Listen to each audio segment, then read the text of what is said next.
मागणी नसताना शक्तीपीठ महामार्ग हा निव्वळ टक्केवारीसाठी करण्यात येतोय असा आरोप भारतीय शेतकरी संघाचे राष्ट्रीय कार्यकारी अध्यक्ष प्रकाश पोहरे यांनी कोल्हापुरातील पत्रकार परिषदेत केला।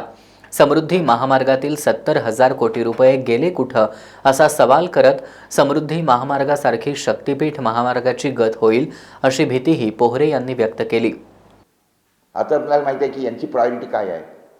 शेतकऱ्यांचं कर्जमाफी करणे ही प्रायोरिटी नाही, शेतकऱ्यांचे प्रश्न सोडवणे ही प्रायोरिटी नाही, विदर्भामध्ये अतिवृष्टीने नुकसान झालेलं त्याच्या संदर्भात प्रायोरिटी काय आहे सरकारची? कुंभमेळा नाशिकचा 27,000 कोटी देत आहे, 1,00,000 कोटी रुपयाचा शक्तीपीठ मार्ग बांधत आहेत ज्याची काहीही गरज नाही, कुणाची मागणी नाही।